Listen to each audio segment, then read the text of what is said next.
नहमदुहु व नुसल्ली व नुसल्लिमु अला रसूलिहिल करीम अम्मा बादु फ़अऊज़ु बिल्लाहि मिनश शैतानिर रजीम बिस्मिल्लाहिर रहमानिर रहीम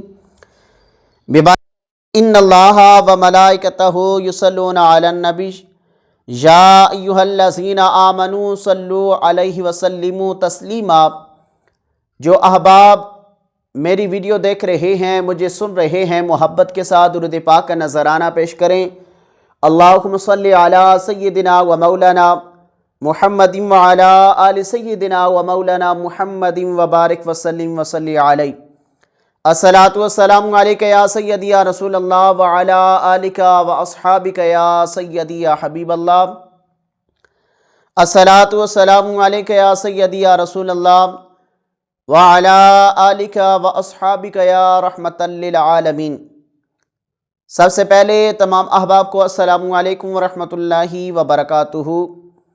आज की इस वीडियो में कुर्बानी का अजर सवाब के हवाले से अल्लाह के प्यारे महबूब सल्लल्लाहु अलैहि व आलिहि वसल्लम का क्या फ़रमान है वो बयान करना चाहूँगा, और कुछ कुर्बानी के मसाइल हैं वो भी बयान करना चाहूँगा। दुआ करें कि अल्लाह रब्बुल इज़्ज़त मुझे हक़ और सच बयान करने की तौफ़ीक़ अता फ़रमाए। याद रखें मेरे हुज़ूर अलैहिस्सलातु वस्सलाम के ग़ुलामों, अल्लाह के प्यारे महबूब सल्लल्लाहु अलैहि व आलिहि वसल्लम ने नमाज जुम्मा के लिए अज़ान के बाद आने वाले नमाजियों के बारे में इरशाद फरमाया कि जब जुम्मे का दिन आता है तो फ़रिश्ते जामिया मस्जिद के दरवाज़े पर आकर खड़े हो जाते हैं और हर आने वालों के नाम लिखते हैं। जो शख्स सबसे पहले मस्जिद में आता है उसे ऊँट की कुर्बानी के बराबर अजर सवाब अता किया जाता है। फिर उसके बाद जो शख्स मस्जिद में आता है उसे गाय की कुर्बानी के बराबर अजर सवाब अता किया जाता है। फिर उसके बाद जो मस्जिद में आता है उसे मेंढे की कुर्बानी के अजर सवाब के बराबर अता किया जाता है। फिर उसके बाद जो आता है उसे मुर्गी के बराबर अजर सवाब अता किया जाता है। फिर उसके बाद जो मस्जिद में आता है उसे अंडे के बराबर अजर सवाब अता किया जाता है। हुज़ूर अलैहिस्सलातु वस्सलाम ने इरशाद फरमाया कि जब इमाम खुतबा देने के लिए आकर मिंबर पर बैठ जाता है तो फिर फरिश्ते अपना वो रजिस्टर बंद कर देते हैं और फिर तवज्जो के साथ खुतबा सुनने लग जाते हैं। याद रखें, हुज़ूर अलैहिस्सलातु वस्सलाम सींगों वाले चतकबरे मेंढों की कुर्बानी करना पसंद फरमाया करते थे। वज़ात ये है कि अगर कोई मुसलमान एक ऊँट ज़बह करे तो यह कुर्बानी सवाब के एतबार से सबसे अफजल है, और अगर कोई पूरी गाय ज़बह करे तो वह सवाब के एतबार से दूसरे नंबर पर है, और फिर अगर कोई मेंढा या बकरा या दुम्बा ज़बह करे तो वह सवाब के एतबार से तीसरे नंबर पर है। अगर गाय और ऊँट की कुर्बानी में हिस्सा शामिल करे तो मेंढा, बकरा, दुम्बा की कुर्बानी उन हिस्सों की निस्बत अफजल है। कुर्बानी के लिए कितने जानवर ज़बह करने चाहिए? याद रखें, अगर रियाकारी और दिखावा मकसूद ना हो तो एक से ज़्यादा जानवरों की कुर्बानी दी जा सकती है। हमेशा रियाकारी से इज्तनाब करना चाहिए।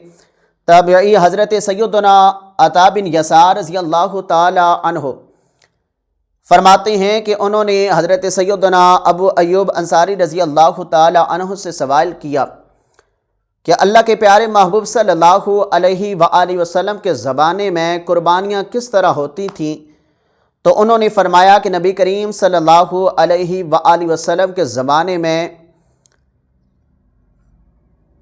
ज़माना मुबारक में आदमी अपनी तरफ से एक बकरी कुर्बान कर दिया करते थे। बाद में लोग फ़ख्र के तौर पर ज़्यादा जानवर ज़बह करने लगे तो हाल ये हो गया जो आप देख रहे हैं। कुर्बानी के जानवर में हिस्सादारी के बारे में क्या हुक्म है? तो याद रखें, ऊँट की कुर्बानी में ज़्यादा से ज़्यादा 7 अफराद तक शामिल हो सकते हैं। गाय की कुर्बानी में भी ज़्यादा से ज़्यादा 7 अफराद शामिल हो सकते हैं। मेंढा, बकरा एक ही हिसाब इस्तात फ़र्द की तरफ से ज़बह किया जा सकता है। कुर्बानी का गोश्त ज़ख़ीरा करना, इस बारे में क्या हुक्म है? तो याद रखें, उम्मुल मोमिनीन हज़रत सैयदना आयशा सिद्दीक़ा रज़ियल्लाहु ताला अन्हा बयान फरमाती हैं کہ حضور علیہ الصلوۃ والسلام نے قربانی کا گوشت سنبھال کر رکھنے سے لوگوں کے فکر و فاقہ کی وجہ سے منع فرمایا تھا، پھر بعد میں اجازت دے دی۔ حضور علیہ الصلوۃ والسلام نے فرمایا کہ میں نے تم کو قربانی کا گوشت 3 دن سے زیادہ رکھنے سے منع کیا تھا، اب کھاؤ بھی اور ذخیرہ بھی کرو۔ اللہ کے نبی صلی اللہ علیہ وآلہ وسلم نے فرمایا کہ قربانی کا گوشت کھاؤ، صدقہ کرو اور رکھ بھی لو۔